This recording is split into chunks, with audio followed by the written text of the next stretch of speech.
Hello everyone, Ace here, and today I've decided to answer yet another question regarding video game history. Specifically, what exactly made Ghost Recon great?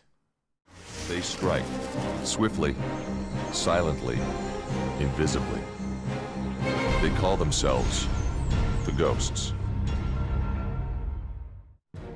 First released in 2001, spawning multiple expansion packs and sequels, and later on being known for making the curiously accurate prediction that Russia would invade the Republic of Georgia in 2008, the original Ghost Recon has understandably gained something of a reputation for not only being one of the more authentic tactical shooters out there, but for also possessing writing and plot lines that some would argue may be a little too authentic as well. But I believe that now's a good time to move on to the qualities that were key to making Ghost Recon great. And the first quality being how exactly Ghost Recon managed to handle focusing mainly on outdoors environments while still being a tactical shooter. Now of course Ghost Recon was not the first game of that particular subgenre to focus on outdoors environments, as both Delta Force and the original Operation Flashpoint came out before it. Ghost Recon still managed to set itself apart and in some ways stand out amongst Delta Force and Operation Flashpoint in its own little way. For a start, while Delta Force had been doing outdoors maps for quite a while at this point, the game was never really known for having authentic feeling weapon handling. By contrast, Ghost Recon took a few pages from its sister Rainbow Six franchise, and thus had some of the best weapon handling in the entire subgenre, even adding to that some truly impressive ballistics modeling.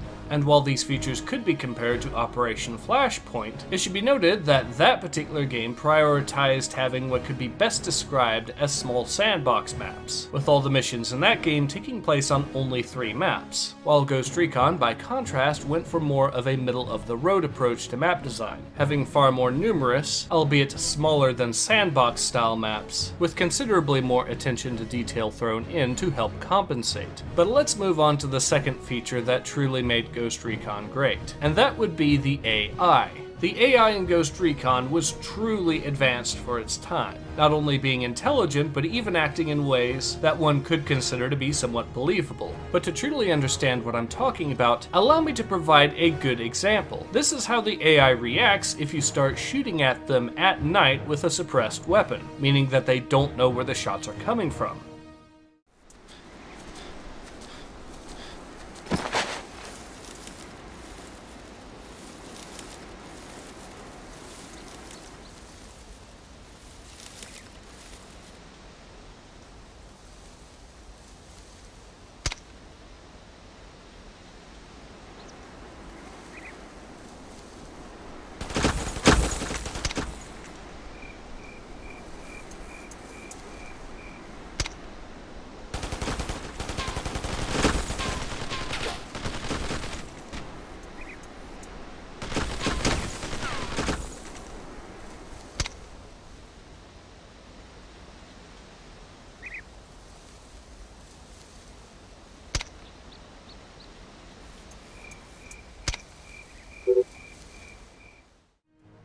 As you could tell, the moment that I started opening fire, you saw some guys hitting the deck, some running for cover, and a few blindly firing in the direction where they thought the shots were coming from, in the hope of either hitting or suppressing me. And after a few shots, the AI started to get a more accurate picture of where exactly the shots were coming from. This AI is so complex that it would actually be considered good by today's standards, which really does highlight just how utterly impressive it was back in 2001. Given these qualities, it's not difficult to see why the original Ghost Recon was able to create so many long-time fans, even despite later entries in the franchise moving away from the tactical shooter genre. And for these reasons, I hope you'll agree when I say that Tom Clancy's Ghost Recon is great.